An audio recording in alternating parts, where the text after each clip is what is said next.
Assalamu alaikum.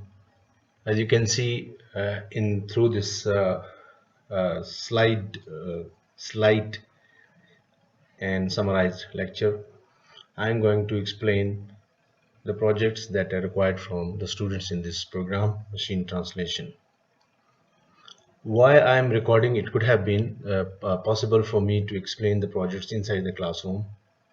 I am recording this lecture for the sake that uh, the students do not need to ask me petty things or other things time and again, because it's quite natural that when you are giving some serious task to the learners, they have some confusion sometimes. So I will try to make each and everything clear to some extent for your of course for your assignment or for your project, inshallah. So let's start in this uh, lecture, or in this the explanation. I would be talking about four things. Number one is introduction of an online empty system. This is the requirement number one in your course project. Number two, selection of a translated text and comparison and analysis. This is number three. And number four, presentation and write-ups. So let me talk about each of these elements, giving details.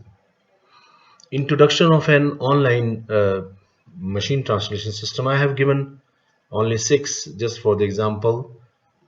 Each student can select, or I can assign one of these online MD system or website that is available, or any other which is good or reliable. The only condition is that online system or website should have Arabic in it, and most probably all these are of course free of costs to the limit that we need. But if you grab another good MT system available online free of cost through the website or app, you of course tell me, and if you want to select that, we can do it, but it should be done right in time, so that we can have schedule for your presentation and for your of course written work. The suggested format for the introduction, number one is that you introduce the company or website, that all these information are available on the relevant websites. So you introduce that website or that company which is providing this service or other services. When it was established, you can get these information from the same website and from other sources as well. I don't need to tell you the ways, because nowadays these ways have become very much known to our students. So what are the number of languages offered by this system that you have that you would select for your work? Is Arabic English translation available in that system? That's a big question that you should tackle. Rather, as I said before, this is the essential requirement, the system that you select for your project should have Arabic English language pair. Modes and empty services. What are the modes through which these translation services are presented? Machine translation services are presented. Uh, by modes, we are talking about whether this is offline, online, on payment, to what extent the free translation is available, and then after that you have to subscribe the services. If that website is offering other services also related to language, or like relating to formatting, editing, etc., so you also talk about that. Any other relevant information that you find in that selected machine translation system, which can of course be included in your project. So I'm here talking about the format for your introduction. When you write your project, you talk in your introduction about these things, and these are just suggestion. You can add more, you can have your own categories, you can have your own arrangement, but these are the essential things required in your project. So when you are reading the relevant machine translation system or website, you should keep eye on these essential elements in addition to other things that you would find that they are very interesting or very much suitable for your project. Number two is selection of a translated text.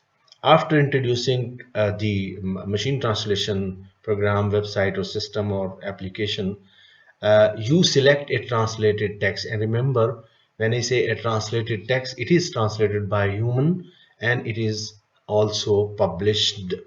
So there are two conditions for the selection of a translated text: that you select a text which is translated by a human translator, and also the translation has been published.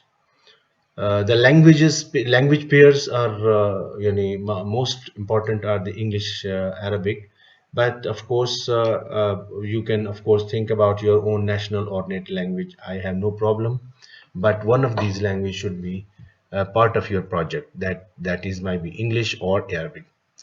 So when you select the already translated text, at least 700 words should be there in that selected translated text. Okay, then you introduce the text. Of course, after selecting the text in your writing, in your presentation, you introduce the text. So when the text was written, this is the key question, and the intro of the author or original author, or his or her area, why he is famous and in which area he is famous, and other works, etc. Or theme of the text selected related to the theme. What I mean, mainly it is about the text type, but if you do a detailed analysis, it would of course enhance your analytical skill. Text type with a quick discourse analysis, and the publisher, how the text has been published, who published it. And when we say published, I'm not talking about the printing only, the published in a book or in a on paper. It can be a digital publishing as well, but you give the reference, of course, the country or the city that is where the text has been published. If you are talking about a book, or you have taken that text from a journal, so you are required to give all this information, any other relevant information related to the text itself. Okay, after introducing the text, original text, you come to the translation. So when that original text was translated, an intro of the translator, his or her area, other works, etc. Our translation style, type, strategy used that for translating the text. The publisher, as we have decided, the translation should be published. So who published that particular translation? And the country, city, etc. The other references. These references are very important if you need to give all these information. Any other relevant information related to the translation, translator, or other questions or answers to the question that may be raised about the translation and the translator. Now we come to number three, which is your task after this preliminary collection and arrangement of the data is the comparison and analysis. So get the selected text translated from the selected empty system. On one side, you would have by this time, of course, gathered the text itself and also the published translation. And now you put this text, selected text, into a selected empty system. Suppose you select Google Translate, so you put this text into the Google Translate and you get the translation from the Google. And next is that you compare and critically analyze it with the human published translation. You compare and critically analyze it with the human published translation. Here I would like to draw your attention to the translate, compare and evaluate four steps, exercises that now we would be doing inside the classroom or outside the classroom. So you better get help from the learning that you have obtained so far, and the learning that you will be getting in the subsequent future classes or future exercises in translate, compare, and evaluate exercises. So how to compare, of course, and how to critically analyze and evaluate with the human published translation. So but here you need to go into the deep analysis, of course, according to your understanding and according to your knowledge of the source and the target text, and of course the skills that are required for analyzing the text in a better way. Okay, while comparison analysis and evaluation, I would suggest, and I tell you, this is the basic requirement of any research, is that there are many aspects that can be selected. So I would suggest you select one or two only from the following, or some other as well. For example, if you have a translated text in front of you, and you have human published translation also in your hand, and you have also obtained the machine translation from one of the program that you already selected, and now you want to compare, analyze, and evaluate. So either you select the lexical items for your comparison, analysis, and evaluation, or terminology that is there in that text, or grammar and structure, or one of the part of the structure, phrases, or you can select culturally bound expressions. As for the culturally bound expressions, one must be very much clear that it is very wide. It's a comprehensive term which can cover a lot of things, where we can talk idiomatic phrases, we can talk about the proverbs, we can talk about the names of the foods that are not available in other culture, we can talk about the names of the clothes, and we can talk about some very culturally laden words that are used in the source language. And of course the translation of those words is a real challenge for the translator. So you can select one of these, or the culturally bound expression. And then the fluency is another aspect which can be through which comparison can be carried out, and the analysis can be done, and evaluation can be presented in the research. Punctuations, of course, is another aspect, because especially if you are translating from some language to English language, punctuations in English language play a very important role for the clarification of the meanings, for communicating the meanings, and so on. You can, if your theoretical background is strong, so you can get any theory as well. Let's equivalence, types of equivalence, one type of equivalence, or you can go to the shapes, or you can go to other functional theories or discourse theories that are related to discourse analysis. And this is another aspect where which you can keep in your mind while selecting the method of comparison, method of analysis, and method of the evaluation. Strategies are another aspect which can be benefited for this task.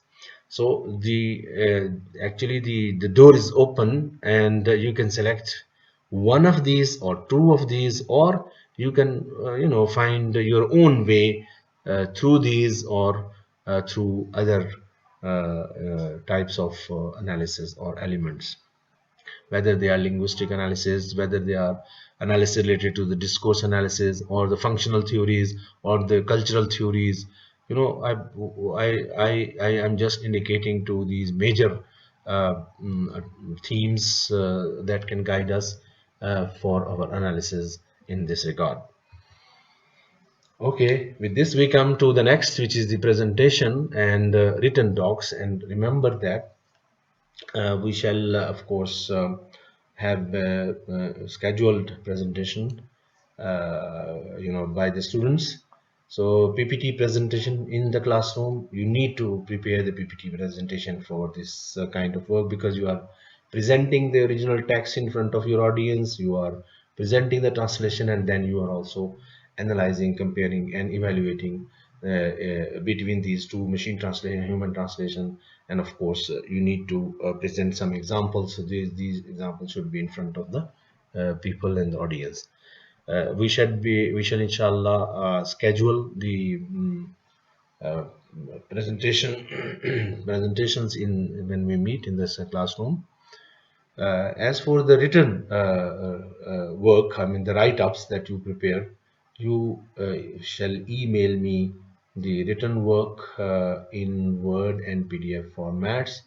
And the last thing is very important: do not send me your PPTs. I do not need your PPTs, because sometimes the students are not clear about that, and the PPTs that they prepare, and they think these PPTs are required by the teacher. These PPTs are not required. PPTs are only for your oral presentation inside the classroom.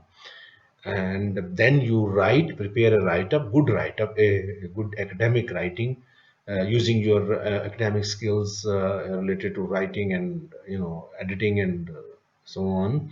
And then you prepare, we can call it a semi research paper, though it's a very small task as compared to a real academic research, but it can pave path towards doing good academic research in this area. So I think I have tried to explain all the aspects. But anyways, if you have more questions, you can ask me, and inshallah we can discuss all these things inside the classroom. Take very good care of yourself, and assalamu alaikum.